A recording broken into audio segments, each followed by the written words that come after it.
Welcome back to another video. So let's talk about Brian McKnight. I mean, that smooth, handsome 90s R&B singer. Lately, it's not looking bright on his side. He's not been winning any Best Dad awards for sure. Seems like he's only claiming the kids he has with his current wife, leaving his other biological children out in the cold. He even called them product of sin. I mean, that's not nice. You know, even if you weren't married and you have them, these are gifts from God. We should never call them product of sin. You know, we need to have love and compassion no matter what, especially when it comes down to our children. So social media is blowing up, calling him out of being a terrible dad and a pretty awful person in general. Some folks are saying if there's such a thing called cancel culture, he needs to be canceled. So Brian McKnight not only backing down though, he's sticking to his guns, refusing to apologize for how he's treated his kids. Got off the plane to some of the most heinous craziness I've ever seen in my life, that my oldest son, Brian, would post that I'm abandoning my children. And the reason why, I suppose, is because I have a new family, and I guess this stems from a post that I made the other day about my son, Jack, who I'm very proud of, which isn't to say I'm not, and haven't been proud of my other children, but I was proud of this one for the things that he did that day. But we'll get back to that in a second. Anyone who knows me knows, over the last 20 years, 30 years now, as a matter of fact, that I've been there for my children every step of the way, until recently. And let's be clear, my two sons are 30 and 27, not 12, not 13, but 30 and 27. Now my daughter's about to turn 18. That's another story I'll get to in a second. I've never missed a day of child support. I've never done anything adverse to my children whatsoever. I've always been there. I've always been there with advice, whether they took it or not. I've always been the sounding board, and I've always been the one that tried to help them achieve whatever dreams they were wanting to reach out for.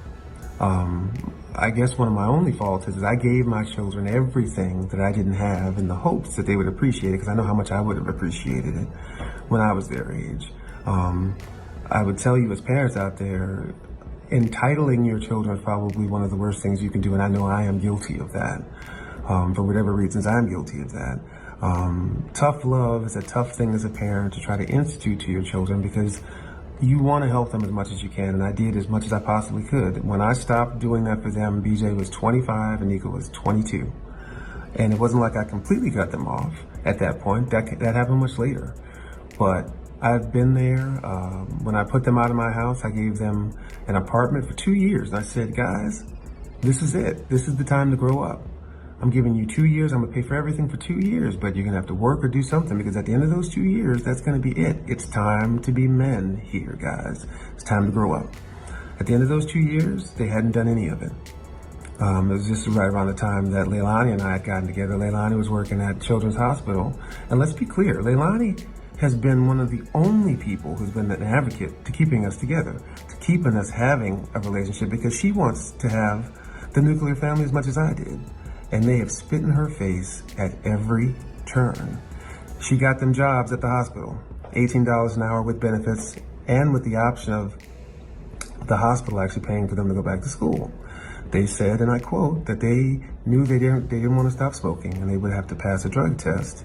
And the day I had the doctors looking into it, Nico's on there, you know, taking a big puff, which is fine. If you want to smoke, that's fine. I'm not saying that that's bad. If that's your choice, that's your choice. But what I'm telling you is that we have been advocates for them every step of the way. Now let's go to the part where we have been estranged. Again, we talk about abandonment. I'm not abandoning them. We are estranged, which happens more often than not in this particular situation. BJ broke into our home a few months ago, and he put X's on the eyes of our wedding photos. And then he put a photo of my first wedding on Leilani's vanity. It was at that moment, and after I heard him say, and was pointed to from other friends of mine that saw his posts on social media, that he basically said that I was better off dead to him than alive. I was more valuable to him dead than alive. And that was the end of me dealing with him. If you look at my Instagram, you'll see that, not my last video, but the video before that, 42, The song was written by Brian and I, and it was directed, the video, by Nico. And I went on and I said how proud I was of Nico at the time, and I really, really was. He did an awesome job in that video. Even before that, less than 2 years ago, these are the two gentlemen who stood up for me as my best man in my wedding. So abandonment, deadbeat dad, I'll reiterate, I've never missed a day of child support. I've been there every step of the way. BJ, he talks about Jack's new car. BJ had 3 brand new cars before he was 22. But I'm not talking about material things, because none of this has anything to do with money. It's about respect. Respect goes both ways. And even in family, there's a line that shouldn't and should not ever be crossed. But now that his popularity taking a nosedive in concert or getting canceled, maybe he'll start seeing things differently. Like his show in Detroit, that's a no-go. The people there are like, thanks, but no thank you. He need to deal with his children first before we support him. Yikes. When they announced Brian McKnight upcoming gig at the Sound Bar in the Motor City Casino Hotel, folks weren't exactly rolling out the red carpet. Comments were harsh, with most people poking fun at him, saying they won't bother showing up, even if the ticket was for free. Ticketmaster confirmed that shows been canceled, no reason given, but it's pretty obvious it's because of all the hate Brian McKnight been getting. The comment section on the Motor City Post, brutal. People act like they were purging the world of evil, and unfortunately, Brian McKnight was in the crosshairs. Then there's McKnight's son, Nico, who had enough.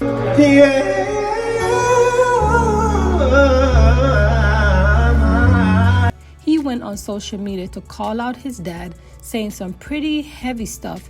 It's not just about the kids, but Nico hinting that maybe the problem lies with Brian McKnight himself. And guess what?